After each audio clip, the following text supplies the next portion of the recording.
All right, good morning.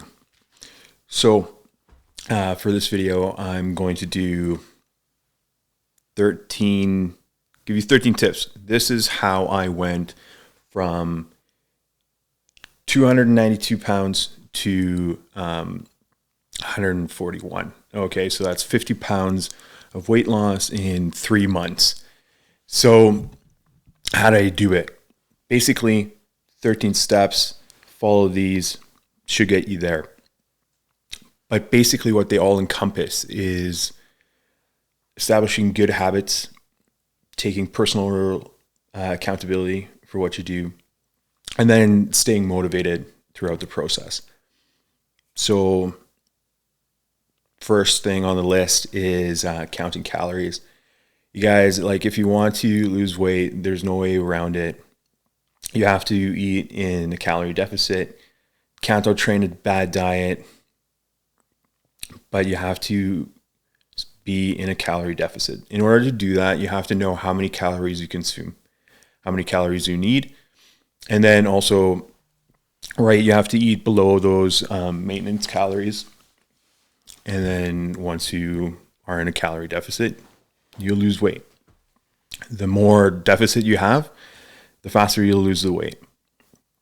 With counting calories, I would avoid snacking for sure, because with snacking, oftentimes you're in a situation where you do not know how many calories you're consuming. Number two, get enough sleep. Sleep is super important. The problem with not getting enough sleep is you can be as disciplined a person as humanly possible, but if you do not get enough sleep, the lack of sleep will wear you down. It will wear your discipline down, and when your discipline is low, that's when you'll reach for those snack foods. That's when you'll reach for the stuff that really isn't good for you. And you also need sleep to recover, feel good, to just work optimally. So don't skip the sleep. Next, three, do exercise that you enjoy. And it doesn't have to be on a treadmill. You don't have to go on the elliptical. You don't have to do the Stairmaster. Just find something that you enjoy doing. Early on in this process, I told you guys I was very purposeful in the sense that I didn't go to the gym in the beginning, because I wanted to show you guys that it is really just through calorie deficit in my eating that I was losing the weight, not through exercising and burning, added calories on the treadmill. Weight loss is done in the kitchen. Fitness is done at the gym. So if you want to be fit, that's awesome. Love it. Please do get that exercise. But weight loss is done in the kitchen. But exercise is nice too, because it makes you feel better, right? It gives you that dopamine hit, makes you feel good. When you're able to move your body like the way it's supposed to be moved, it's like it just feels good. But with the exercise, find something that you enjoy. Find something that'll keep you coming back to it, and not something that you dread doing. So for me, I love going to the gym. So I go to the gym every day, as often as I can. But I'll also take my dog for a walk. But exercise can also be stuff around the house, right? Like, it seems silly, but like vacuuming or doing the dishes or anything that gets your body moving. It doesn't have to be always like huge, gigantic steps. Just like small things add up, like small habits, 1% better every day.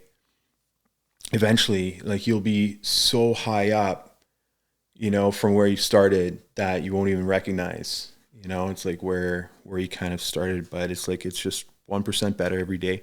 So find those small things, but find exercise that you enjoy. Number four, get enough protein. I've talked about protein for muscle recovery, building muscle. It keeps you satiated. The thermic effect of food, it's harder for your body to digest. You need protein for absolutely everything. essential amino acid, building blocks of your body, get enough protein. The kind of standard recommendation is 1 gram of protein per pound of body weight, lean body mass. So it's like I want to weigh 190 pounds, so I try and eat 190, 200 grams of protein. Realistically, though, it's like when you're in a cutting phase, so when you're trying to lose weight, your protein should be higher. So aim for as high as like 1.5 grams per pound of body weight. But I'll let you guys play around with that. That's something that's really helped me because it keeps me satiated. And yeah, it just helps with muscle. And I want muscle. I want to look good for the gym and the beach. So five is having accountability. So it's up to you guys how you want to do it. For myself, obviously I have YouTube. This is kind of my way of keeping myself accountable, but I also have people that, and this is something that I recommended in another video, is surround yourself with people that have the same goals as you, that support you in your goals and keep you accountable along the way.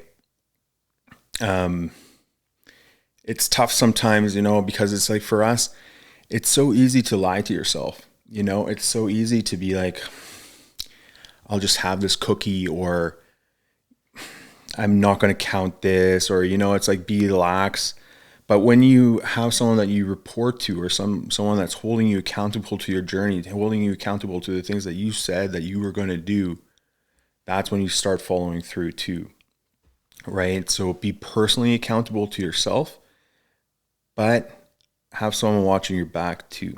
So surround yourself with people that share your goals, that support you, and that really want the best for you, because those are the people that won't shy away from calling you out when you need calling out. 6 is weigh yourself regularly. Don't obsess about the scale, but the scale is a good kind of measuring point, like a good objective measuring point. Are you heading in the right direction? And, it's something, again, holding yourself accountable. The scale will hold you accountable because it's like, it won't lie. The scale doesn't lie, right? It'll tell you how much you weigh at any given point. Granted, there are some things that influence the scale, like, for women, like the time of the month. For everyone else is like, how much salt are you consuming? Did you exercise yesterday? Are your muscles pumped full of water? Are you holding, it's like food in your bowels, blah, blah, blah. So there's lots that can impact the scale, but over time, the scale is going to tell you whether what you're doing is working. And if it's not working and the scale's not dropping, your weight is not dropping on the scale, then you have to start thinking, it's okay, well, maybe I am consuming too many calories. Maybe I do have to step up my exercise. And yeah, so it's like weigh in regularly. It doesn't have to be every day, once a week, but keep it consistent the same time, every time, do it in the nude. Make sure, it's like or if you don't want to do it naked, wear the same thing, I'll leave that up to you guys. 7, reward yourself for sticking to your habits. Rewards don't have to be huge. For me in the beginning, it was, okay, I did really good this week, I'm going to go to the sauna. Or I did really good this week, I'm going to go get a massage. Or I did really good this week, I'm going to get myself a new pair of shorts or shoes or whatever. Don't reward yourself with food. Obviously, that runs contrary to what we're trying to do, but reward yourself with something that you enjoy, that's special for you, and really encourage those good habits that you're establishing. 8 is punishing the bad habits. Okay. So it's like we can always fall back into the old way of doing things, right? It's easiest because it's like when we're tired, when we're worn down when we've been dieting for so and so long. And yeah, we really come to a point of maybe like even emotional exhaustion. It like the easiest thing for us to do is revert back to our basic kind of programming, right? It's like, what have we been doing our entire lives? It's like, well, our entire life has been getting us to be obese, and that's what we know. That's what we revert to. And so it's like when you're bored, when you're tired, when you're sad, when you're whatever, right? We've always gone to food. And so you have to make sure that you reward your good habits, but then also punish the bad ones. So if you catch yourself doing something that you don't want to do, punish that action.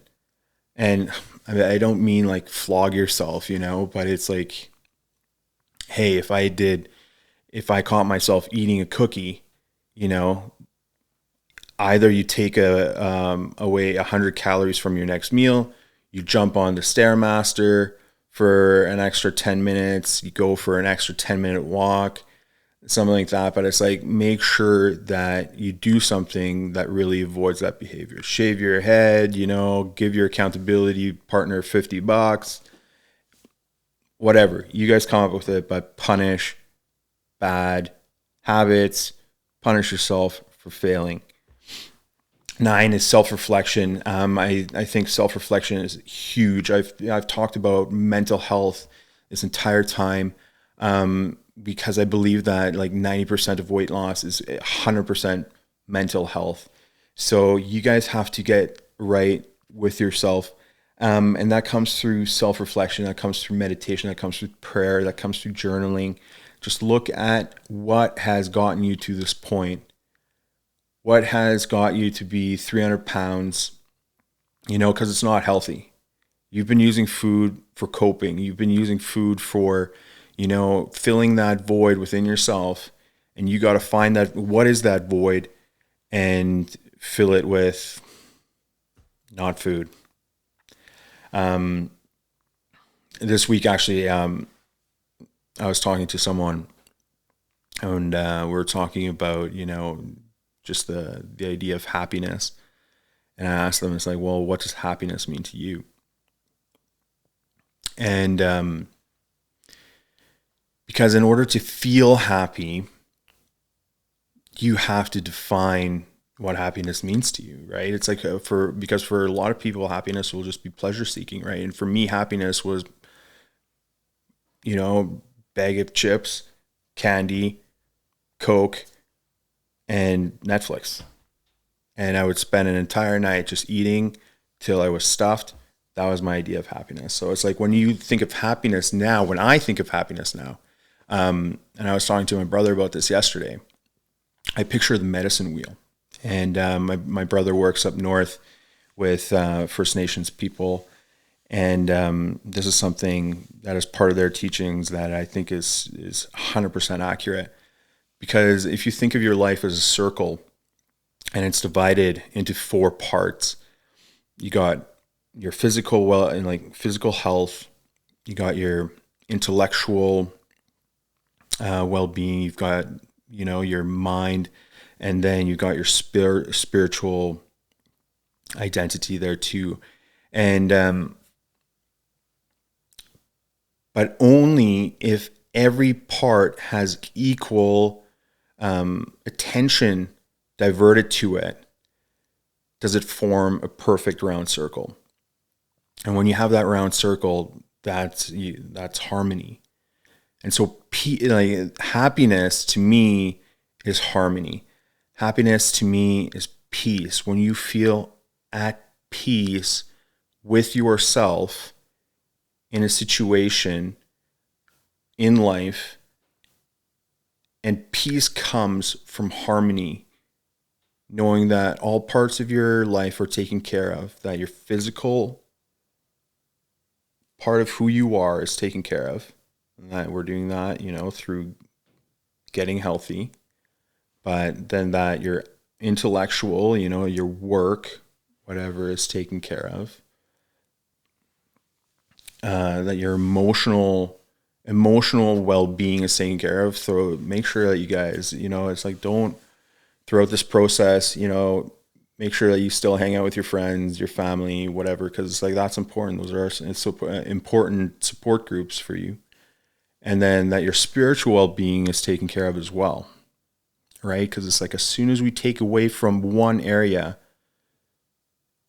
and give it to another, then that circle becomes an oval, that harmony is lost, and we are no longer at peace.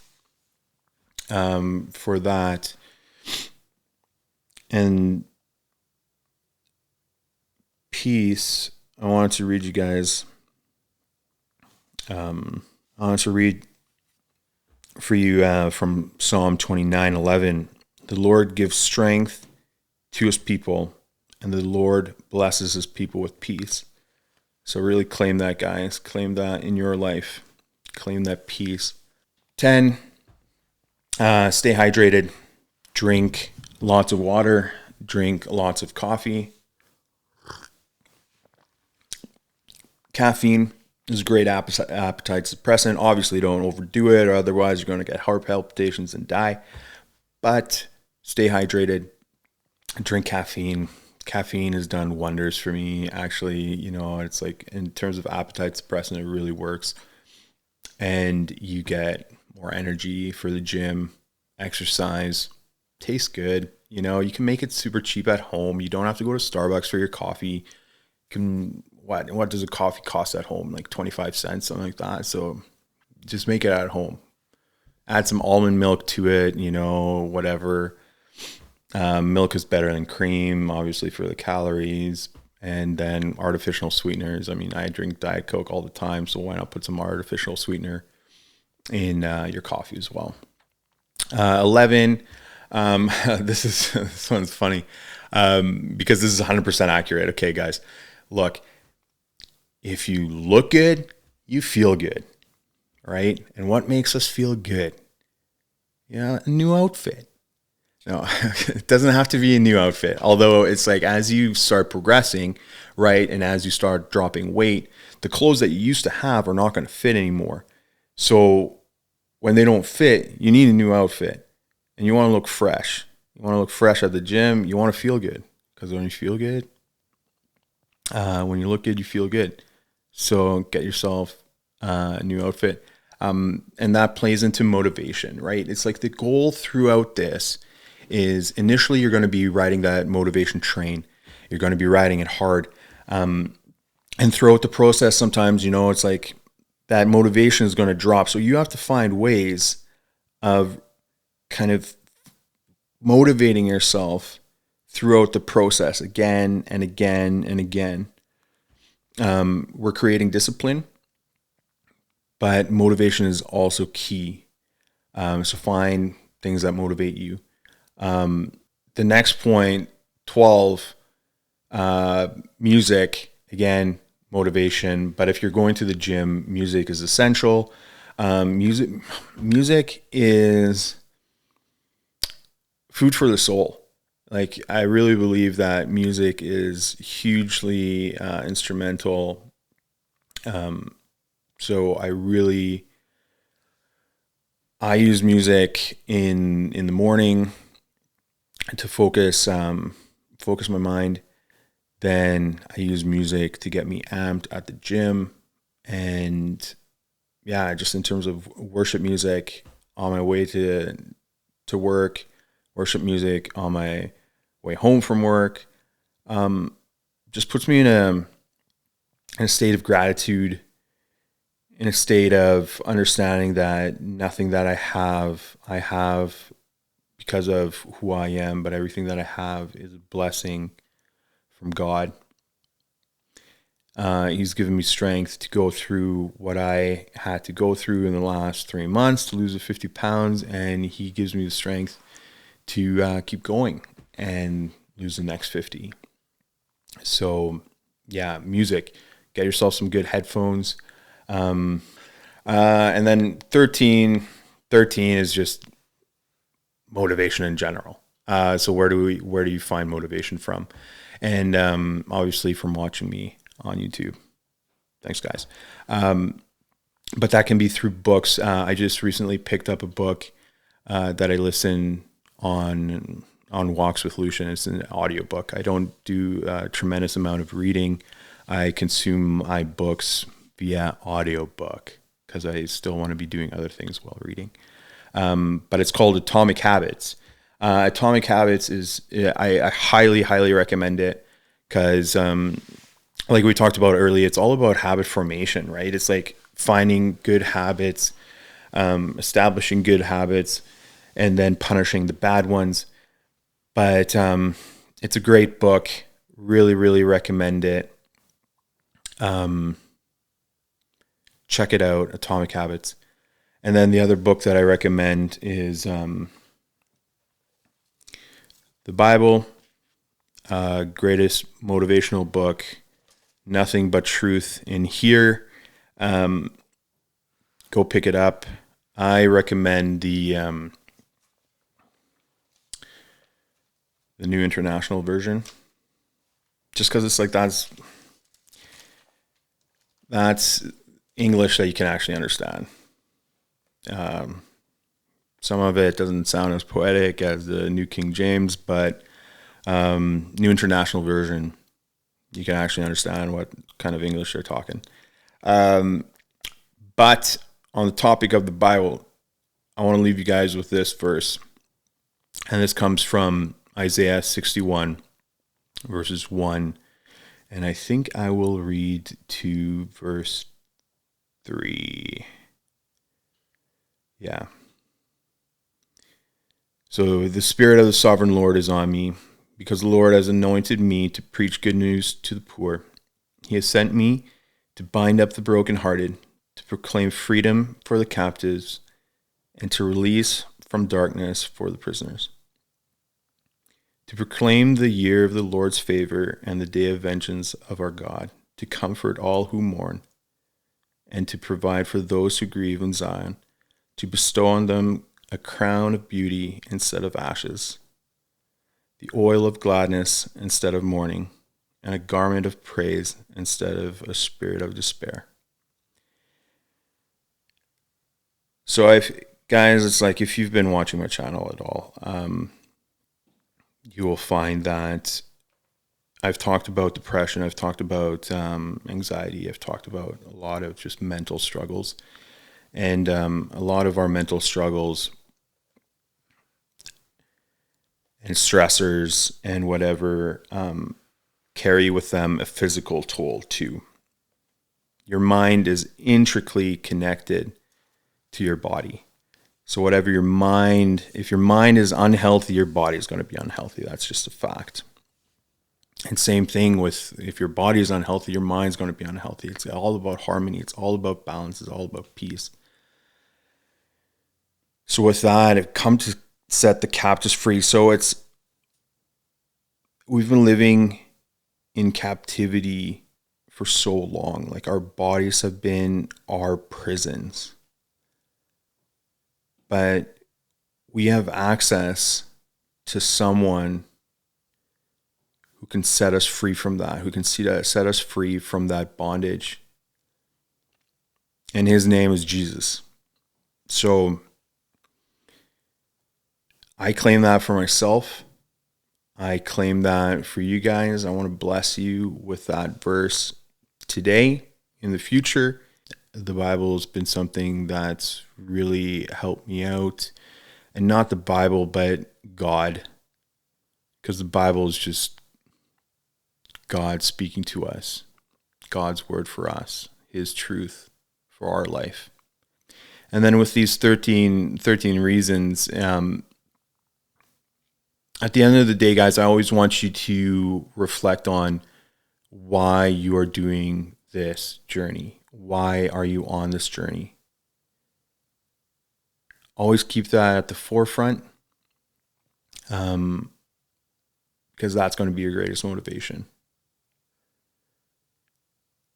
And as always, I'm no one special. I've done it. I've dropped 50 pounds so far, but we got another 50 pounds to go. And if I can do it, so can you. So thanks for watching, and I'll see you next week. Bye.